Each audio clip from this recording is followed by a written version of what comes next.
Welcome back, viewers, to another news hour on Jamano Media and Products. We first begin with our headlines. Government speaks on rumored diesel shortage. New communications and digital minister appointed. Ex-Gambian dictator in contact with the International Criminal Court. Imam Jah blames high cost of Hajj Package on global issue. Those were the headlines. We now have the news in detail.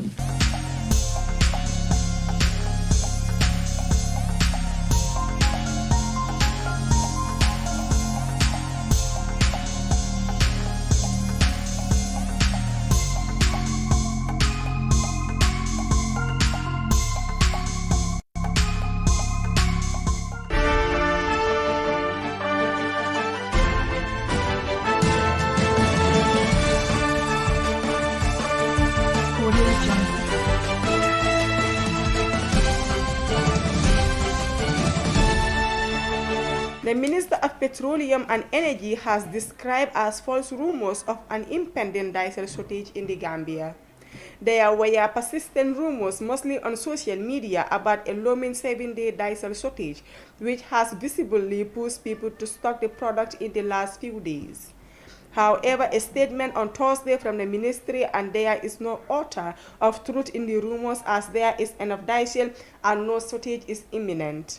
The general public is hereby informed that the information being circulated on several social media platforms is untrue and baseless. The Ministry of Petroleum and Energy, in the collaboration with the Public Utility and Regulatory Authority, the depots, Gambia Petroleum and General Petroleum Services, and the oil marketing companies, are ensuring that stock levels in the country are managed and strategically to avoid shortages, the statement assured.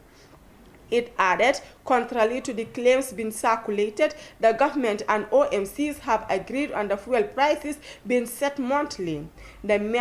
To make fuel products affordable, government continues to forgo its revenue, while the importers also agreed to reduce their importer margin by $20 per metric ton. Despite the destruction to global supply chains and limited supply of petroleum products, the Gambia is one country that has experienced shortages since the start of Russia-Ukraine war in March 2022.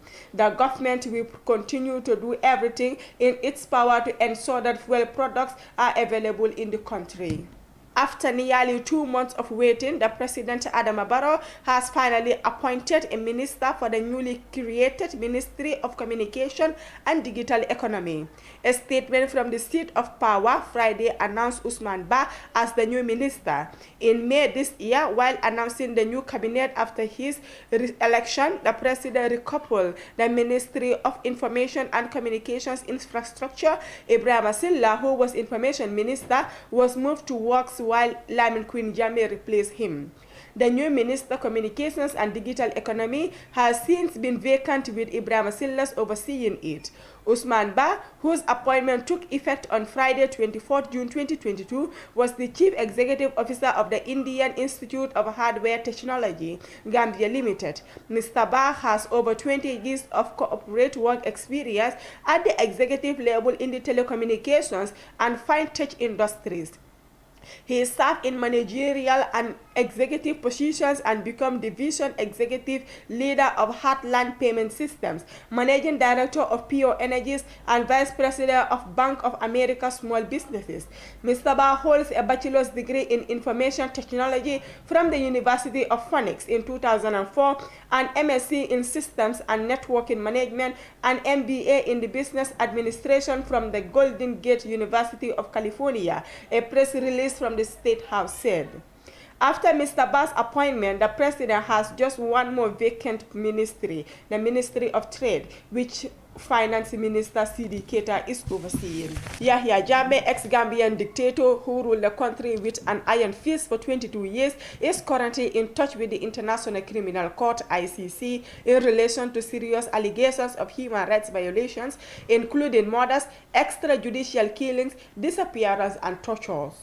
Information gathered by The Point following reports that the ICC is currently pursuing the former dictator to stand trial also revealed that after the acceptance of the recommendations of the Gambia Truth, Reconciliation and the Reparations Commission by President Barrow's administration, it is now vital to informal contact the accused person or its representation.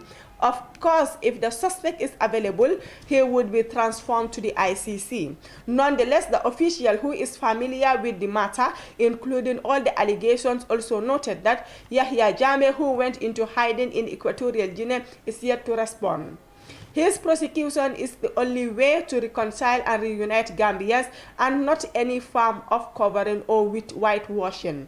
It also disclosed that the IEC is currently gathering and compiling evidences and identifying all the suspects. The court can investigate and, where warranted, prosecute and try individuals if the state concerned does not, cannot, or is unwilling to do so genuinely. That is exactly what they call trying to establish. Yahya Jammeh, who withdrew from the IEC fearing that he could be a target future prosecution, is currently at the epicenter of it. Though when he assumed office, President Barrow found it crucial to re-engage the court. International human rights organizations, including Amnesty International and Human Rights Watch, noted it, sent a strong message of support for the court and victims of grave international crimes.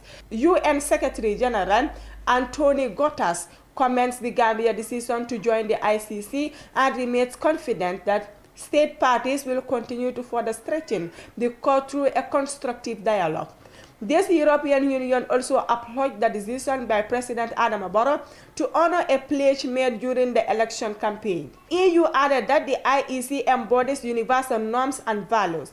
The victims of international crimes deserve justice, whether they believe. Recently, senior advocate and human rights lawyer Femi Falana personally urged the African Union to take immediate actions on the recommendations by the Gambia's Truth, Reconciliation and the Reparations Commissions that Yahya Jammeh be prosecuted. Imam Usman Jah, chairman National Hajj Commission, has said this year's Hajj package is caused by global issues, adding that COVID-19 is one of the factors that has contributed immensely. Imam Jah was speaking recently with this supporter at his office along the battle-hardened highway.